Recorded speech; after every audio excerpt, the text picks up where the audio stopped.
Hey, RetconRaider here, and welcome back to the alpha for Warhammer 40k, Dark Heresy. As today, we do some track and field, or at the very least, get some steps in. But before we do, we've got our standard issue Aeldari to collect. So let's do that real quick. Larthier, who stands perfectly still in the center of the excavation, raises his arm, signaling to you. Inquisitor Millicentella wished to know what happened to her underlings. While exploring this place, I have discovered many mysteries.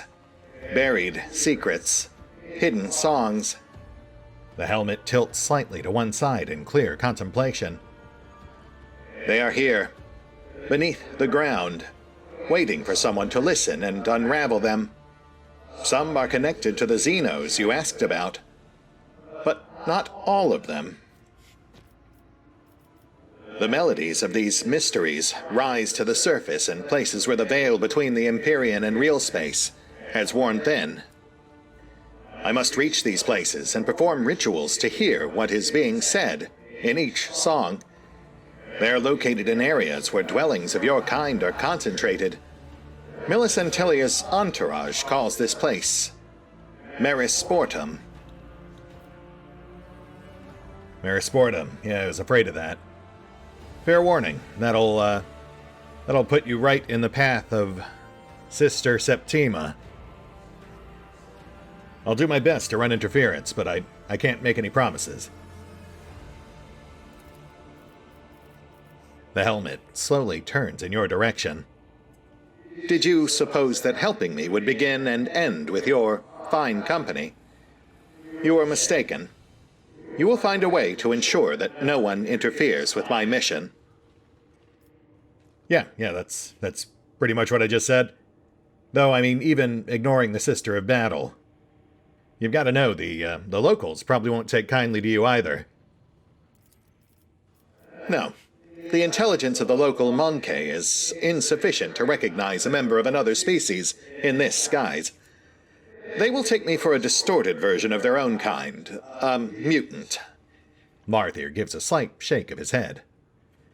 The white-haired monkey whom Inquisitor Millicentella is so keen to avoid, however.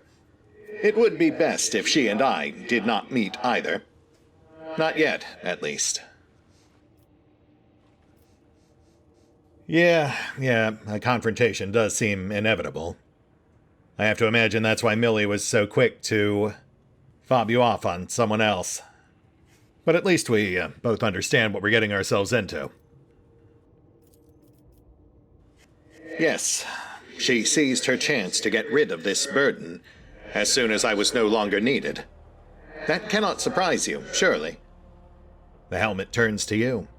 You cannot see the Xeno's face, but you can almost feel his frustrated gaze resting on you.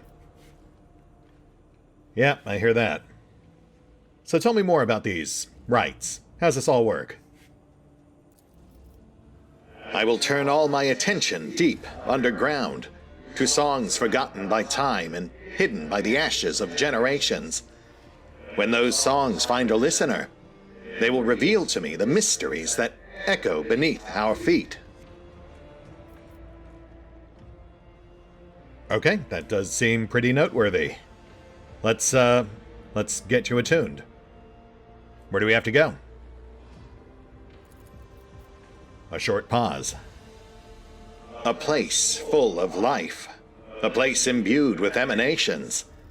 A place hidden from prying eyes. Okay, is that all one place? Is that three separate places? What? I'm gonna need some slight clarification here. I am not surprised. Even my kin struggle to interpret the Empyrean signs. I do not expect understanding from you. Sure, but you do require my assistance, and I can't very well do that if you're not going to give me straight answers. I mean, I assume you will at least share with me whatever you learn? They say it's supposed to be a mutually beneficial arrangement. We are still abiding by that, right? I get you where you need to go, And you share whatever you find? Larthier makes a sound of confusion. To what end? Our mutual aid does not entail any additional social rituals. Yeah, but we're both out here investigating things, and what we learn individually may be useful to the other. Is that really such a foreign concept? We're working together because we trust each other to actually share our findings. Trust is a precious gift. I've yet to see if you are worthy of it. But your desire to know more is laudable. Yes, I will tell you what I discover. Larthier turns away, as though he has lost interest in the conversation. Come. When we draw close to one of the places I seek, I will hear an echo of one of the songs, and I will tell you. Great. I mean, you could have said that like 5 minutes ago and we'd already be on our way, but that's fine. I know you Aeldari love to hear yourselves talk. And you know, to be fair, Fellowship is his secondary dump stat, right after Strength and Toughness. Pretty standard Aeldari glass cannon. Tops on reflexes, awareness. Always nice to have a proper spotter. Dual-wielding telekineticist. Interesting. I would have expected Diviner, given his background.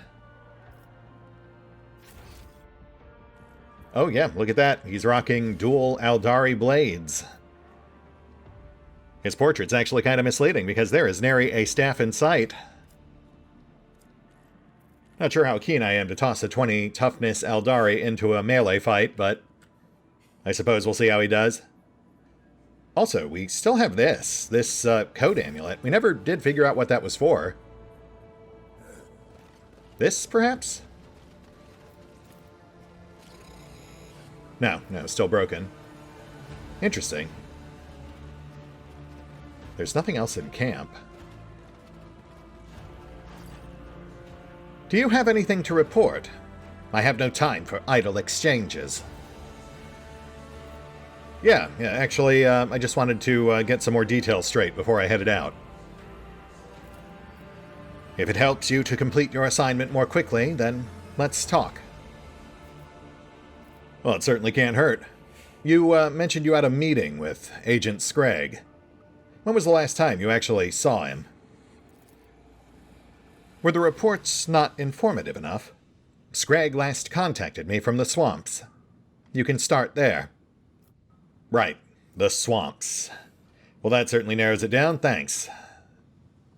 And about the expedition. I know you want to play this one close to the vest, but it is entirely possible that whatever they found is directly related to where they ended up. Millicentilia hesitates before answering, then begins to speak with apparent caution. Calixis was once home to many ancient civilizations, in the times before the Angevin Crusade and the great extermination of the enemies of humanity. She glances around at the deserted excavation site. And yet, traces of these civilizations still rest in the bowels of the earth. There is a supposition that secret knowledge lies with them that could help us survive the fight against the Tyrant Star. Right, so clearly something tied into the prologue we didn't get to play. Though I have had some folks note that Tyrant Star could easily reference the Tyranids. That would explain at least a few of the things we're seeing here already. Well, that does sound important. You know, I'm going to look into what happened to your previous expedition team, but don't you think you should keep things moving, hire on a new one while I'm doing that? No. Until we've established why the previous one disappeared, I would be risking not only the lives of my people, but the success of any future operations in this area. I thought that would be obvious. Alright, fair enough. How exactly am I supposed to recognize your workers? More tattoos? Even you can tell the difference between a tech priest and a common vagrant. As for the other workers, look for their uniforms and a tattoo on their forearm. Millicentilia takes out a portable device and shows you an image of a set of symbols. I mean, I wouldn't get my hopes up about that tech priest, but yeah, I'll keep the tattoos in mind, thanks. So nothing super useful there, but we did at least pull some important details, like mention of the identifying tattoos.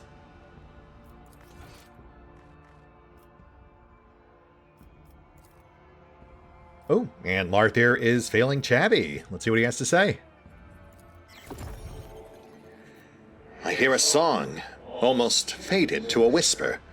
The funeral lament of a consciousness once trapped within the spheres, and now almost tuned to nothingness. The Eldari senses the echo of another's consciousness, once imprisoned within the spheres, but nearly dissolved over time. Oh, weird.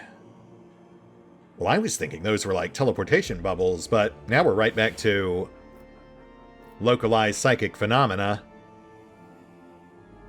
Some sort of fragmented intelligence sealed away beyond the veil, but somehow returning in bits and pieces, or probing the barrier between worlds. Sucking chunks of things out of this realm into the Empyrean. I mean, in theory, the tech priest, if he were just investigating a potential phenomena, might have just made the mistake of getting too close when one happened to open. Yeah, we're going to need way more context before we can really draw any solid conclusions there. Oh, you know what that key might be for? The cogitator we passed on the way in. Also, we've got our tracks, so let's make sure we tag those as well. That'll lead us where we ultimately need to go, though obviously we'll stop to check out other points of interest along the way. Oh yeah, and look at that, the servo skull's gone. We're no longer seeing any wording that implies we're not supposed to interact with this, so... Hey, look at that. It is immediately apparent that this cogitator has been maintained well. The machine spirit responds to your request eagerly. The vid screen lights up with the words, Authorization successful. Access level Acolyte. Inventory log. The vid screen shows a record of all the machinery units employed at the excavation site, along with their serial numbers. There is a foreman's confirmation note below. High Engine Sears reports. The vid screen blinks a few times. A message appears. Higher level of access required. Incident log. Most of the entries contain nothing unusual. The last one, however, does catch your attention. It seems the sentry spotted armed individuals attempting to approach the excavation site undetected. The guards eliminated the trespassers, who upon examination were found to be members of a local gang. Oh, okay, well, shoot. That does recolor everything I just speculated about during that initial investigation. My assumption was the bandits only came after once they knew the expedition was already gone, or otherwise potentially compromised by a cultist takeover. But this right here implies that they were already active before the expedition left. Albeit incognito, they were trying to sneak around and got shot for their troubles. Which doesn't necessarily mean they didn't come back to take stuff after. At least a different group, the ones that didn't get shot. But man, that really does kind of undermine everything I speculated about back in episode 2.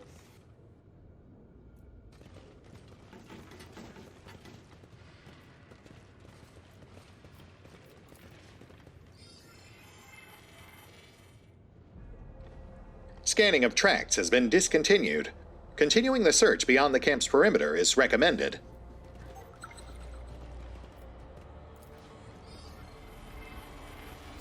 Oh.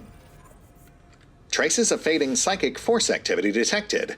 changing scan mode to construct a hollow projection based on residual particles. We've got another sphere. Another potential breach point between real space and the warp. Right near some crates, too. Which, does kind of bring us right back to the idea that this is what might have happened to the members of the expedition. Though, I mean, if that were the case, you'd think we would have found a lot more of these depressions all over camp. We've only found the 2. Which implies 1.5 disappearances, perhaps. Whoever was standing here, plus half the tech priest. 6 feet wide, could possibly fit more than one person. The echoing footfalls cause stone dust to fall from the spiral grooves on the drill.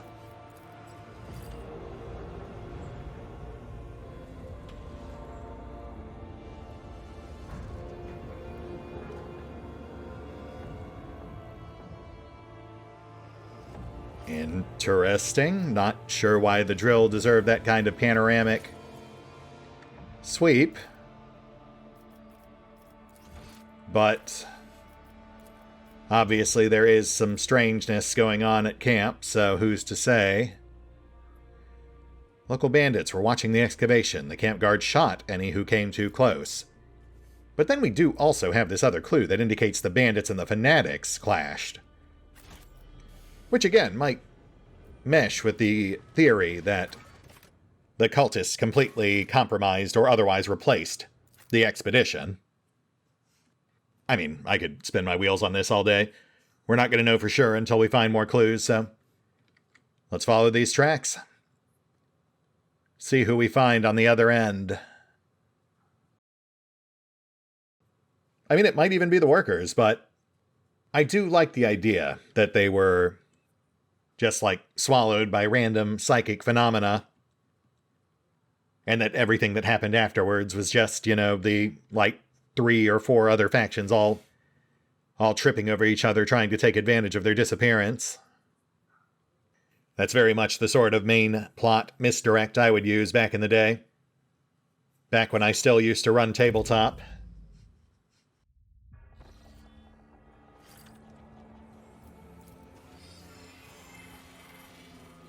Rags. Greetings.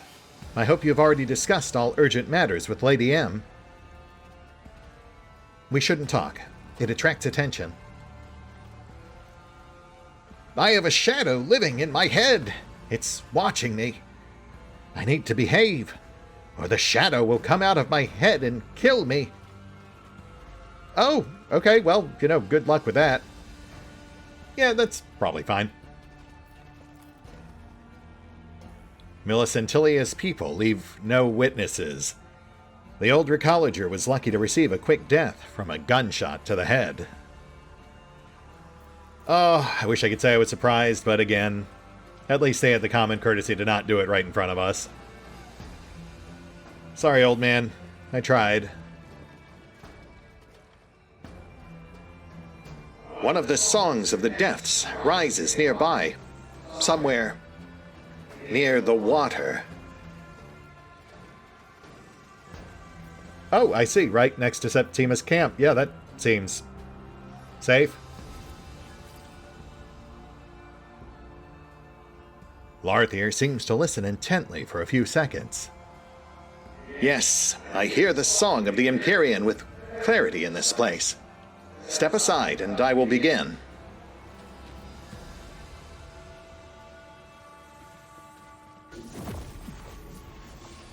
The Xenos freezes, one of his hands raised. At first you notice nothing unusual, until the air around the Aldari begins to fill with a barely audible ringing. High-pitched, unpleasant, and surreal. You see Larthier's fingers clench spasmodically several times, and a stifled sound comes from the Vox speaker in his helmet. Hey, you okay? Your concerned voice seems to pierce the veil itself to reach the Xenos' ears. The warp bathes you in a wave of otherworldly cold, before falling powerlessly to the ground at your feet, coating it with frost. Larthier shifts, as if the spasm that encased his body is finally gone. Having shed the cloak of his trance, he turns to you, but says nothing for a while. Eventually, the vox speaker in his helmet emits a quiet sigh. The song tried to take me. You put yourself at risk by interfering. You should not have done so. Nevertheless, you have my gratitude. The Aeldari takes a few steps to the side. Among the ancient notes, there was one that sounded recent. A powerful emotion. Suffering. The ground beneath our feet conceals a secret. Not too deeply this time. I see. You sure you're all right? Larthier makes a nonchalant gesture with his hand. The strange attack seems to have had no serious consequences. Okay, well, did you get anything useful out of all that? The ancient song is particularly strong here. Its source lurks somewhere deep beneath the settlement. One of the many traces of the vanished civilization. Larthier turns his head toward you. Or perhaps the concept of deep is metaphorical, and the source is close to us in some other, incomprehensible system of coordinates that our minds cannot accept. I've got to ask, are all the rites going to be this dangerous? Just want to be ready in case it happens again. No, not all of them. Larthier is silent for a few seconds. However, some songs of this world are older than others. They are barely audible, but those who listen to them risk their very souls. Even I have been enthralled by it. But if such a song were to penetrate a Monkey's consciousness, it would simply consume them. Well, I've got to say, Lar, that doesn't sound great. Is there some sort of precaution we can take to perhaps minimize the chances of that happening? Deaden your soul and your senses. Become more and more deaf to the world around you. You are already on your way to doing that. But enough questions. It is time for us to move on. All right, man. I mean, thanks, I guess. New voices are calling to me. Let's find another place where I can hear their songs. Oh, also a dig marker. Which revealed a corpse. Interesting. But not one carrying anything of note. No lore objects, no other interactions. Not one of our workers, it would seem. I mean, I have to imagine that's who he was talking about when he said it was another voice. A tormented voice, but one that wasn't buried as deeply as the others. Not entirely sure what to make of that.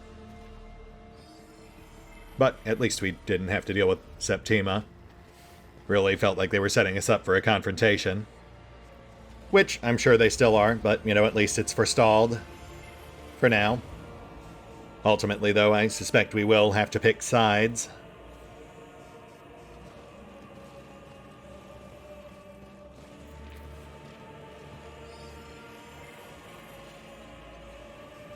The trail of footprints is intermingled with all the tracks left behind.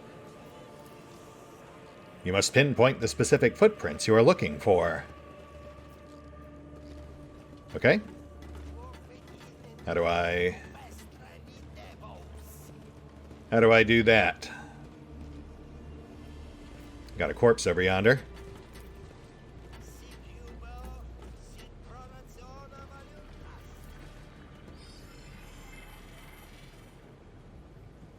Okay. Well, that didn't do anything. Let's backtrack a little, try the other way.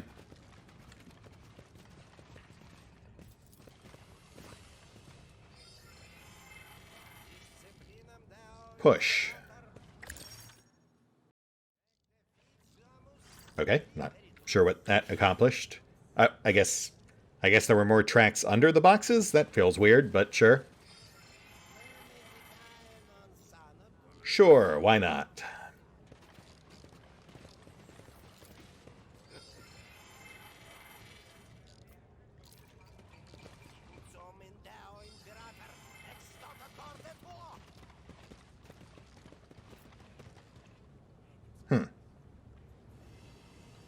Okay, now what?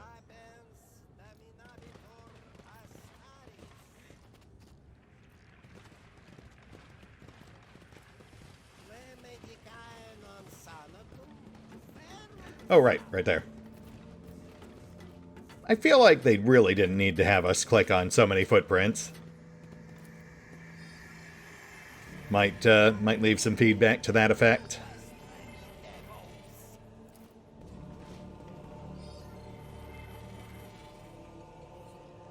Okay. Well, we finally got some tracks moving forward again, so let us leave this fishiness behind. Yeah, like, conceptually, I get the idea, that you have to scan a bunch of different footprints to help differentiate them so you can find the one that you specifically need. It just felt a bit excessive. The poor man found the last trove of his life. The body was almost ripped to pieces by the crowd. Oh, I think that was the guy we saw on the way in. The one who was standing in front of, like, a traveler's chest. We had the option to try to steal it from him. I guess maybe we should have, considering how he ended up. Also, clearly something going on here. Aye, you with the tin throat. The Baron politely asks that you pack it in with these sermons. If you try and make a fuss, he'll ask you impolitely.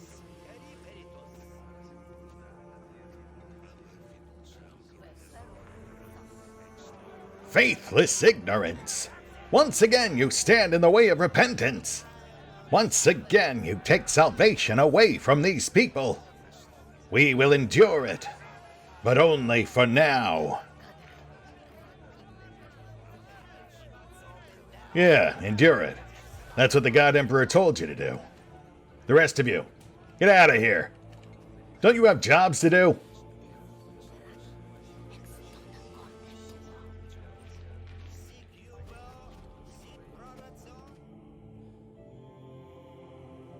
Okay, I mean, some signs of interfaction conflict, but I've got to say that was pretty tame as far as Warhammer 40k goes.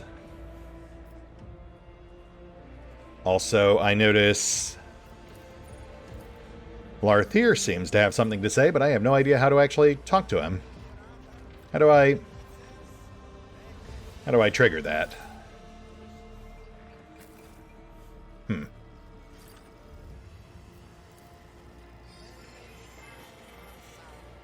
The footprints turn sharply south. Oh, and now we can actually separate them. The trail of footprints you uncovered was left by yourself. They are of no interest. Okay, yeah, good to get those out of the mix. A group of footprints left by army boots.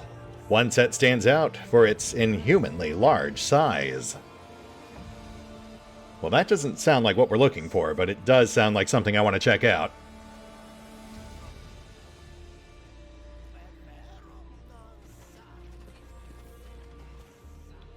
Eyeball? Mere sportum's better than you think, Upper Hiver. Just don't let it eat you up. Noted.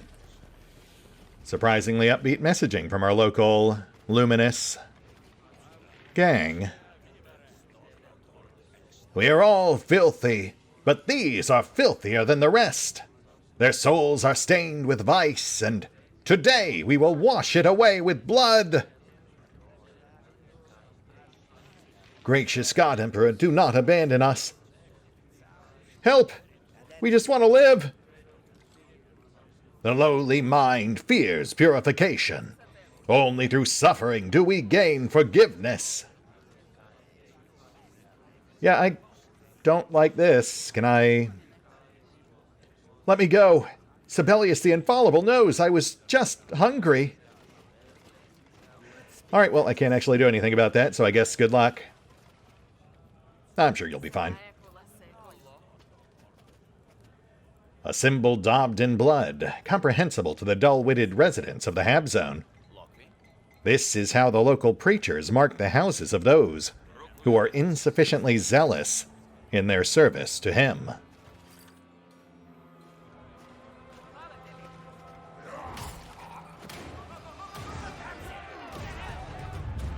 He's on his own! Take him down, boy! Ah!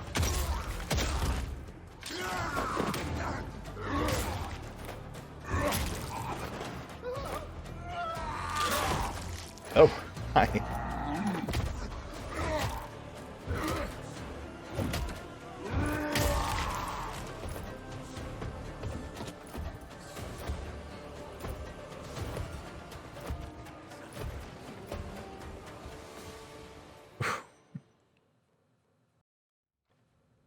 The Ogryn before you is so huge that it makes him look like a walking slab of rock. His body bears enough burns and wounds to kill an ordinary human, and yet they barely seem to be a nuisance to this giant.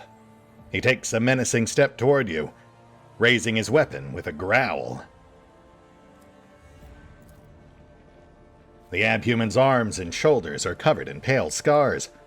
His uniform, tattered and poorly mended dozens of times over, is soaked with sweat and blood. The Ogryn has a fearsome presence, but in his one unaltered eye, you catch a glimpse of confusion and fatigue. We should count ourselves lucky. Note the augmetic set into the cranium of this abhuman specimen. Said augmetic substantially facilitates his cognitive processes, which makes him intelligent enough to grasp concepts such as cause and effect, at the very least.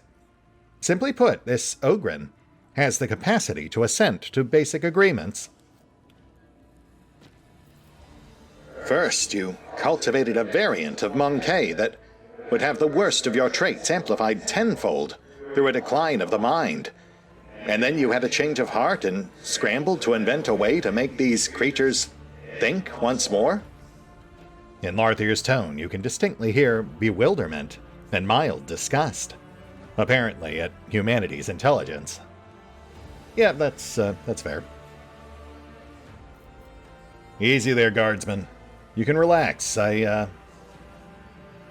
think you got him.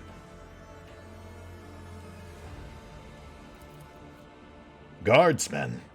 His growling gives way to comprehensible words, and his grave expression to almost childlike bewilderment. They not call me guardsman. Sometimes Sergeant Ollie calls me you there, or abhuman, but not guardsman. The weapon in the Ogryn's hand lowers slightly, while he is busy pondering his new circumstances. You're not the enemy, I thinks. Then are you reinforcement? Yeah, I guess you could say that. We are with the Imperium. Here, you look injured. Let's get that patched.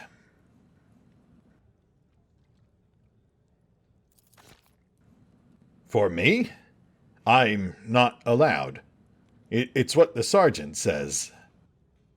The Ogryn seems torn. But he's not here, so I'll take it. He grins in satisfaction, and his giant hand snatches the Medicaid kit from you. Well, I won't tell if you won't. I'm Acolyte, by the way. What do they call you? The Ogryn hesitates before showing you the tattoo on his bicep. O118B. Okay, so is that what you want me to call you? Uwib? Yes. Inventory number. The Ogryn pauses in thought. But you can call me Cog. It's what the sergeant calls me. Well, that certainly works for me. Tell me, Cog, what exactly happened here? We was on patrol. These ones came at us. He gestures at the bandits. wounded the sergeant. He gave me orders. Hold position until reinforcement comes. The sergeant went to cover the rear, he said. The sergeant? He's the one in charge of your unit? Sergeant Ollie, 10th Platoon, Sitillan Fusiliers, 27th. That's right, I thinks. Literally written on his chest. Evidently, the Ogryn is talking about the Sitillan Fusiliers regiments of the Astra Militarum. Some of the bodies around you are dressed in their uniform. What about the rest of your squad? Did any of them make it out? The Ogryn furrows his brow in annoyance. I'm with Sergeant Ollie. He went to get reinforcement, but he'll be back. I wouldn't count on it, pal. Seymore scoffs and turns to you. I can't help but wonder why a squad of Fusiliers had to meet an inglorious death in this hole. But what matters right now is we can't abandon Astra Militarum property, which is what this subhuman is. Either he'll end up in the wrong hands, or he'll cause a lot of trouble if we leave him unsupervised. We have to return him to command. Not to mention these boneheads are terribly expensive. Sorrow folds his arms, his tone indignant. The loyalty of this paltry-minded abhuman deserves more than what he has received for his faithful service. You know what? I don't disagree. All right, Cog. Well, in absence of proper command, I'll go ahead and commandeer you for the time being. We'll go track down your sergeant and see if we can get this all straightened out. That sound good to you? I got orders. The Ogryn stares you down with the obstinacy of a grox. The sergeant said, hold position. Until the sergeant says so, I not leave position. Well, yeah, sure, I get that, but how is he going to tell you to stop holding position if he's not here? Shouldn't we go find him so he can tell you? The Ogryn thinks for a long time. I not know. But the sergeant was wounded. That's bad. Should find him, maybe. Sounds like a plan, Cog. I'm glad you suggested it. Larthier, I don't suppose you could find the way that our wayward sergeant went? Larthier moves a hand casually, and for a long moment you can hear the ringing of otherworldly strings. Among many paths belonging to others, I see one that fits. Frightened, cowardly. The monkey went to the water, and, surrounded by water, he reached the end of his way. Well, that doesn't sound great. All right, Cog, it seems like we've got a bead on your guy, but he might not be in the best shape. Might need you to help talk him down or identify the body. I got orders. The Ogryn scratches his bald head in puzzlement. But the sergeant has been gone long. Maybe he got lost. Maybe more of these ones attacked him. Have to find the sergeant. All right. We'll go, but... The Ogryn sniffles loudly and points to one of the dead guardsmen. Can't leave Fusiliers like that. There's bugs here, and those reinforcements are always late. It's fine, Cog. I've got it. I'll call it in now. We'll get them taken care of. The Ogryn nods grimly. The entire time that you spend establishing a connection and conveying the message, he looms over you, like a dark, silent mountain. All right. You'll command until we find Sergeant Ollie. Then he'll command. He knows what to do. Sounds like a plan. Though I've got to say, the odds of this Sergeant Ollie still being alive seem pretty slim. Also, interesting dichotomy there. He's like the polar opposite of Larthier.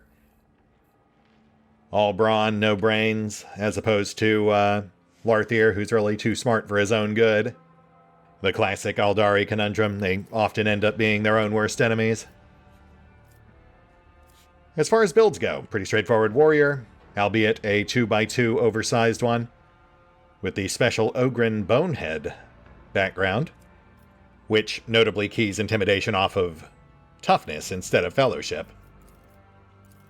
So he can contribute for non-combat encounters as well, aside from just with raw strength.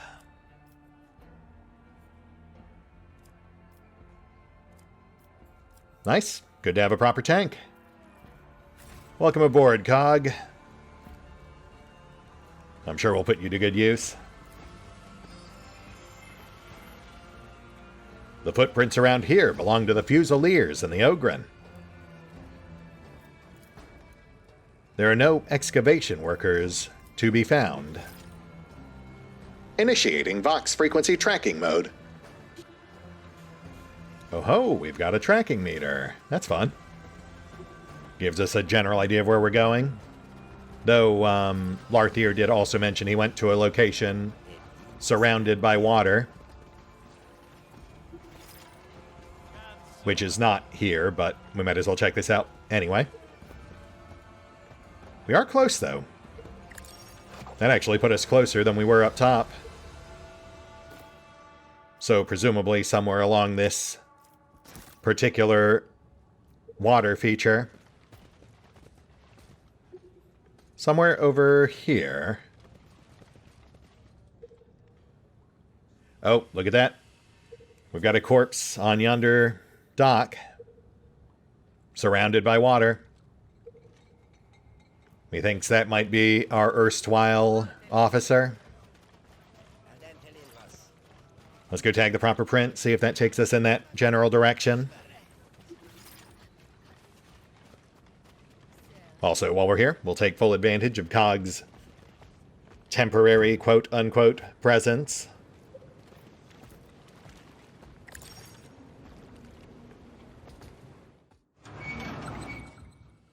Nice. No luck on the door, though. Apparently we need a proper key. Or perhaps an alternate entrance. We do have the visible jumping path overhead. I'm not sure there's any way we can get there from here, though. It does look like that's a whole separate path. So this door might not actually be key-locked at all. It might just be one way, only openable from the other side. We'll just push on for now, see if we can find our way around.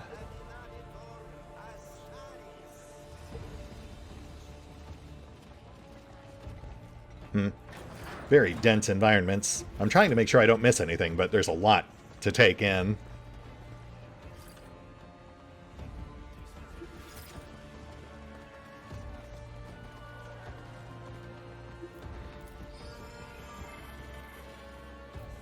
Disperse the locals to separate the footprints.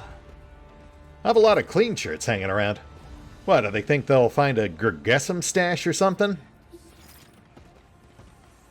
I mean, I'm gonna guess that ties into my investigation somehow, so that wouldn't actually be the worst thing.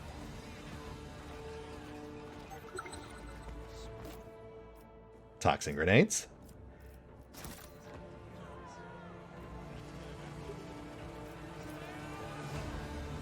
A crude caricature of portrait painting. Oh, flub the roll. Well, hopefully that wasn't important.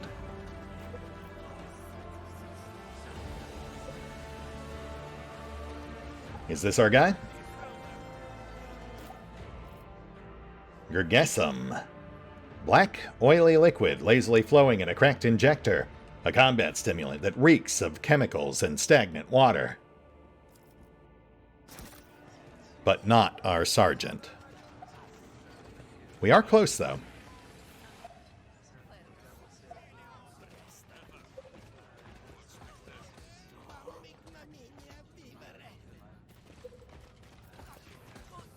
Oh no! Watch your step, Master! You'll get dirty!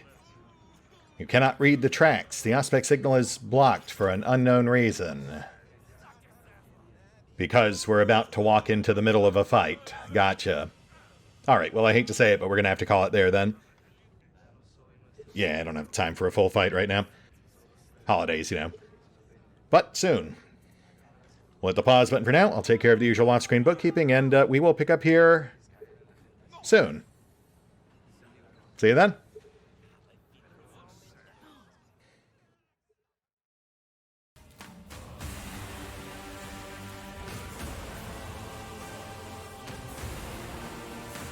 Oh, and special thanks to the Raiders, the fine folks who help make these videos possible, including but not limited to EV23, Revenant, Alois, Bowman, Drakiith, EgonAlter, Exsellsior, Gottlieb, Trimmier, Lady Shayna, Mark Giemza, RandomPassrby, RobbyB, Triphoppenskip, and Valinrook. Thanks for your support, guys. That said, if you'd also like to help support the channel, then feel free to push the buttons that do the things. Trust me, it does make a difference. Or you could even check out the PayPal, the Patreon, the Nexus GG, or the YouTube memberships. Links are in the description.